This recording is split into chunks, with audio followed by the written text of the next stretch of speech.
Good evening, everyone. This is your evening news recap, your nightly news podcast on all the news that I come across throughout the day, giving you my take as somebody who aspires to be a politician in the near future. Hopefully, all you guys are doing wonderful. Hopefully, all you guys are doing well. Today is November 3rd. It's been a very interesting day in the news world, but hopefully, all you guys had a wonderful day at work or school or whatever you do throughout the day. And if you're new here, please consider subscribing. All the support would be greatly appreciated as we are trying to hit 500 subscribers on YouTube by the end of the year. We're getting so close. So if you're new here, please consider subscribing. And if you're on Substack, please also consider subscribing. All funds go to me. They help me pay for the things that I need to pay for in college, like my groceries, like clothing, like all of that. But if not, you can always subscribe for free. I truly do appreciate all forms of support on this content. With that being said, let's get into the news from today.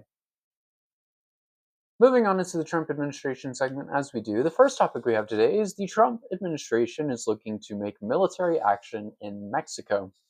The Trump administration is planning a new mission sending American troops into Mexico against drug cartels against Mexico's will.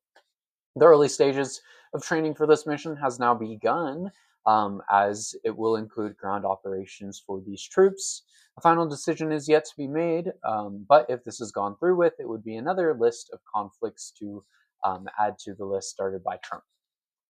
I'm calling it now. We're going to lose any war against countries in Latin America, especially under the Trump administration. Yes, we have the greatest military in the world. I'm well aware of that. But we've seen for a while now, and we've seen for a long time in America's history, that doesn't always mean you are going to win. Nor Mexico or Venezuela are going to just back down. They've both made that very clear. They will fight the United States if it, comes down to it. And, I don't know much about their relations, but I wouldn't be shocked if they were willing to work together on something like that, and work together against someone who is clearly an oppressor, that being the Trump administration and the United States. This administration is going to drag us into a useless conflict, and in one way or another, they are going to lose. In other news, the Trump administration is emailing grocery stores saying that they aren't allowed to help people. The Trump administration's USDA is now emailing grocery stores telling them that they can't help people who are struggling. The Department of Agriculture is sending emails to stores across the country warning that they couldn't offer any discounts to those who use SNAP benefits. The email states, "Reminder, SNAP EBT authorized retailers must comply with the SNAP Equal Treatment Rule," telling them they have to offer food at the same price and they cannot treat any customers who receive SNAP any differently. If you can't admit that this is fucked up, I mean, what are you doing, dude? This is genuinely messed up on another level, and that's something that the Trump administration is allowing to be pushed while they continue to twiddle their thumbs when they could have been released this benefits already. I mean, people should be able to get the help that they need, and Trump is actively opposing that on a regular basis at this point, and it's disgusting. It is insane, and it needs to stop. People should be able to get help. They should be able to eat food, especially during the holiday season. There's no denying that. Genuinely, there is no denying that. This isn't about, oh, the radical left is keeping the government open or closed. No, like, the Trump administration has the funds to pay for this. The Democrats are keeping the government closed because they want you to get better healthcare benefits and help the people who are less fortunate in life get healthcare. That's what this is about. The Democrats are about helping people, and the Trump administration is actively opposing that, even when it comes to things that they can do during the government shutdown. And it's disgusting. Trump would rather fight a war than help the American people. And it's sad. In other news, we're talking about Trump on Truth Social. Trump went wild today on Truth Social and had a lot of thoughts to share. So, let's get into that. I believe there are like 4 posts, and he did a bunch of endorsements as well. And he might have said some other things, but this is what we got for sure.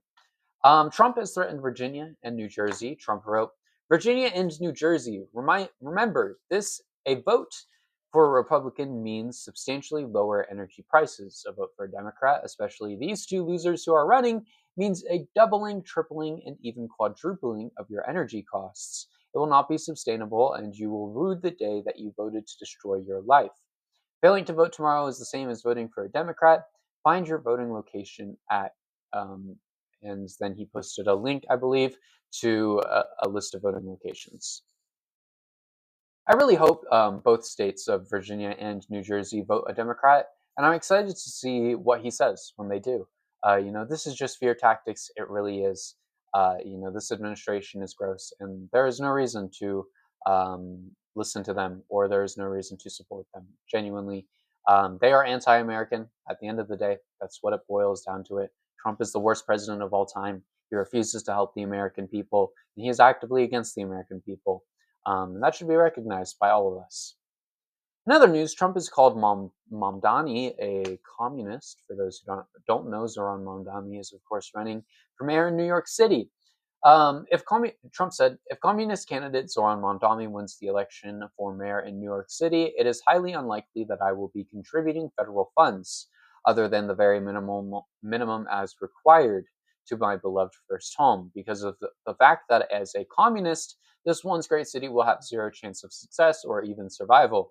If it can only get worse with a communist at the helm, and I don't want to send, as president, good money after bad. It is my obligation to run the nation. It is my strong conviction that New York City will have complete and total economic and social disaster should Mamdani win. His principles have been tested for over 1,000 years, and never once have they been successful. I would much rather see a Democrat who has a record of success win than a communist with no experience and a record of complete and total failure. He was nothing as an assemblyman, ranked at the bottom of the class, and as mayor of potentially, again, the greatest city in the world, he has no chance to bring back it to its former glory. We must end this. A vote for Curtis Sweela, who looks much better without the beret, is a vote for Mamdani. Whether you personally like Andrew Cuomo or not, you really have no choice. You must vote for him, and I hope he does a fantastic job. He is capable of it. Mamdani is not.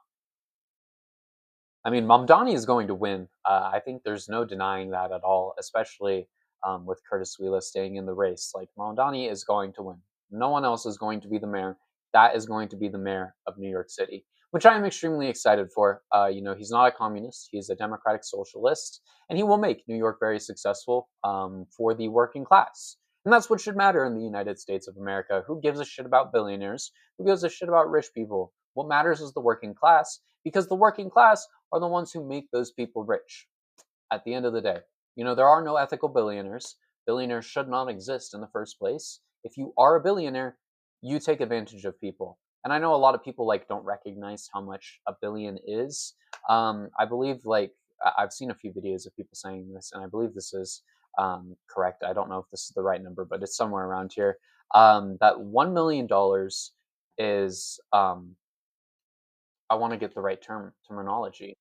1 million, I'm looking this up as we speak, dollars is how many, oh wait, no, 1 million seconds. I don't know what I'm saying. 1 million seconds. 1 million seconds is how many years? Okay, how many days? I probably should have looked this up. 1 million seconds in days. 1 million seconds is 11 days, and then we'll go look up a billion. At least we know we're getting the numbers right here. 1 billion seconds in days is okay, we're gonna go in years. That's a big number. I probably should have done that. In years. 1 billion seconds is 31 years. So 11 days compared to 31 years. A billionaire should not exist. Hopefully that makes sense. But he's going to make New York very successful. I'm excited to see him boost the living conditions and make the city affordable for the working class. And I hope that translates to states and cities across the country when they realize, hey, this works. This is something that people need. I hope we see an influence and a rise in Americans who pay attention to their local elections, especially after witnessing Mamdani win. And we'll see. There's a cat right here. He's dripped out. Look at him. He is so handsome. He's got the little crown thing. He's gonna run away now. Okay. Anyways, moving on.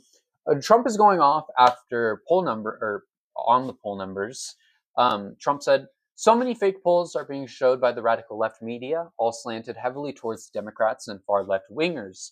In the fair polls and even the reasonable polls, I have the best numbers I have ever had, and why shouldn't I?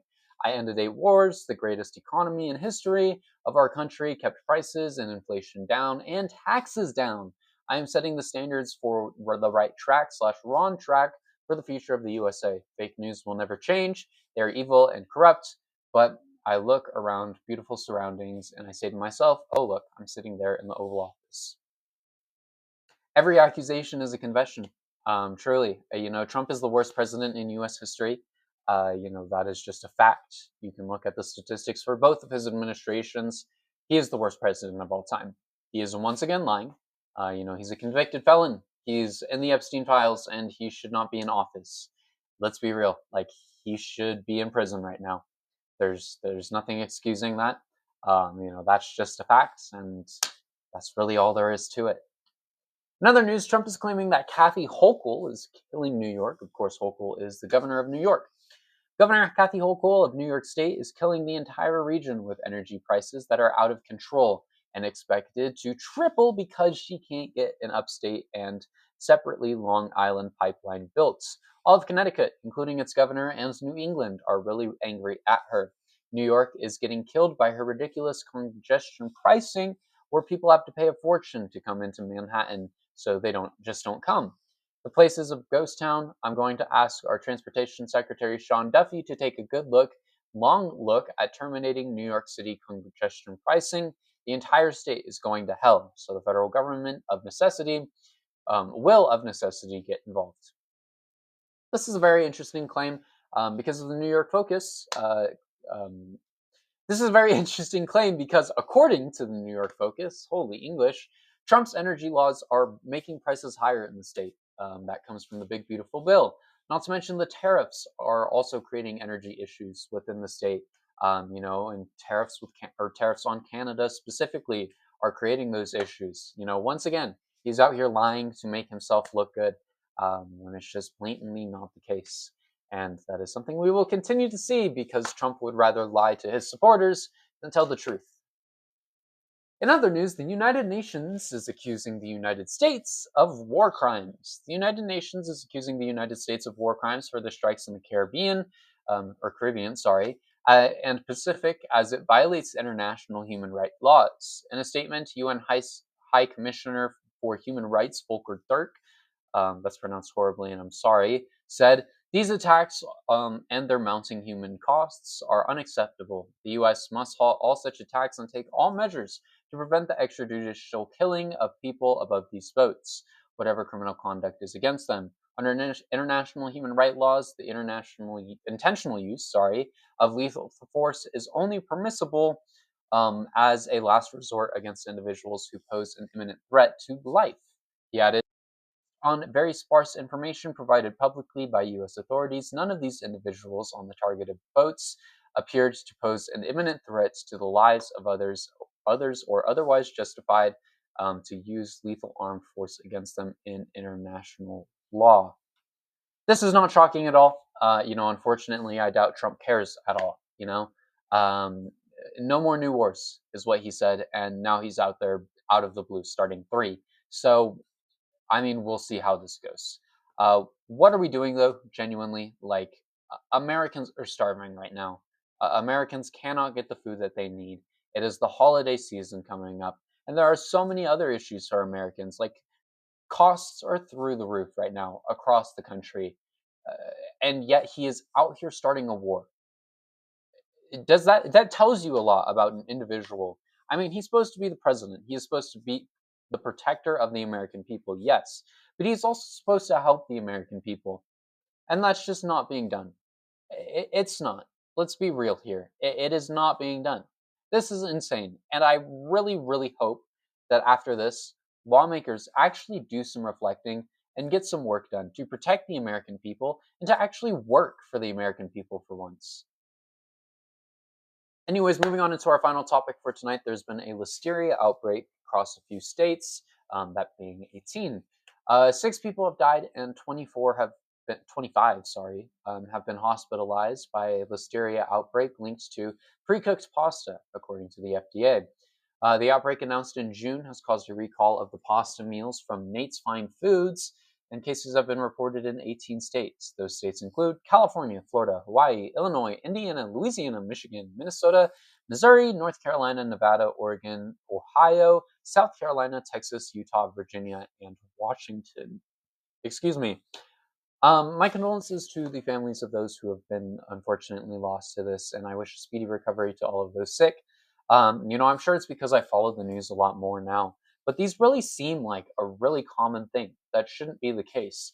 Of course, it's not like happening every week or whatever, but I mean, it feels like just a little bit ago we talked about radioactive Walmart shrimp, and there's been a few other cases throughout the year. This feels really common for what it should be. We need to actually make food healthier in this country. We need better food laws, better things to make Americans healthier as a whole, because this shouldn't be the case. Americans should not be dying of outbreaks like this, truly. And hopefully we can see some change to that. With that being said, though, thank you everyone for watching today's episode. I hope you all enjoyed. It has definitely been a very interesting day in the news world, that is for sure.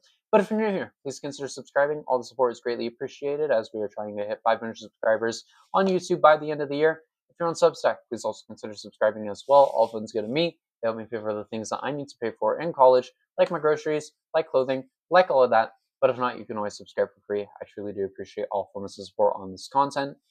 With that being said, we're out here building a political platform. So if you're interested in supporting a country that actually works for its people, that actually helps its people, that's what I want to run to do. So drop a subscribe for that when we get around to running for it. With that being said, thank you everyone for watching today's episode, and I will see you all tomorrow. Later.